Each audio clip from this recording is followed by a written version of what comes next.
Assalamualaikum warahmatullahi wabarakatuh. Apa kabar anak-anakku? Semoga selalu dalam keadaan sehat walafiat.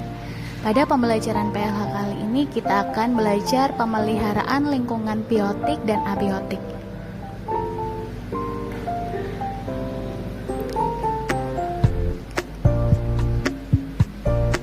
Apa yang dimaksud dengan lingkungan biotik? Lingkungan biotik merupakan lingkungan yang terdiri dari makhluk hidup. Lalu, kita akan mempelajari beberapa tingkatan makhluk hidup atau yang termasuk abiotik. Yang pertama ada individu, populasi, komunitas, dan ekosistem. Kita akan membahas satu persatu apa itu individu, populasi, komunitas, dan ekosistem. Mari kita pelajari. Anak-anak, apa yang dimaksud dengan individu? Individu yaitu makhluk hidup tunggal, contohnya seekor kelinci dan seorang anak. Jadi individu itu adalah satu. Kemudian di sini ada gambar sekumpulan kucing. Lalu apa ya yang dimaksud dengan populasi? Populasi yaitu kumpulan makhluk hidup sejenis. Contohnya ada sekumpulan penguin. Kemudian ada sekumpulan kucing.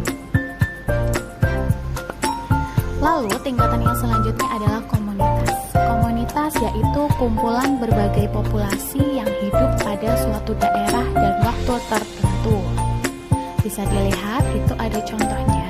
Ada kumpulan populasi jerapah, populasi banteng yang hidup di dalam satu tempat yang sama.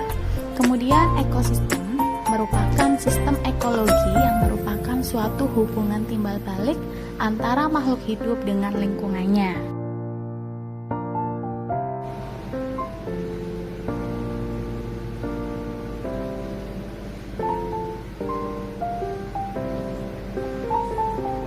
Kemudian, contoh ekosistem yaitu sudah disajikan dalam gambar, itu ada rantai makanan. Pada gambar tersebut, tanaman berperan sebagai produsen.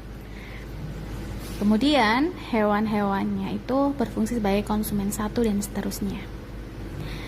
Selanjutnya, kita akan belajar tentang lingkungan abiotik.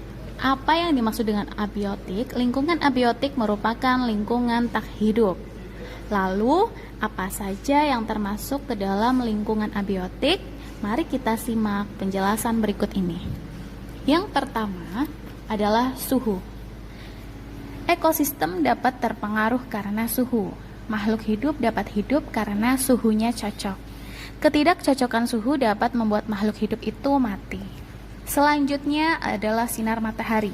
Sinar matahari menjadi sumber utama proses fotosintesis. Sinar matahari juga dapat menentukan pengaruh secara menyeluruh pada makhluk hidup. Dan selanjutnya adalah air. Air ini merupakan zat yang paling banyak di muka bumi. Seperti halnya energi, air sangat penting bagi pertanian, industri, dan hampir semua bentuk kehidupan.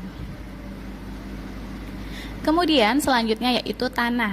Tanah tersusun atas bahan-bahan yang menyusun lapisan permukaan bumi. Hampir semua makhluk hidup menjadikan tanah sebagai tempat hidupnya. Lalu yang selanjutnya ada apa ya?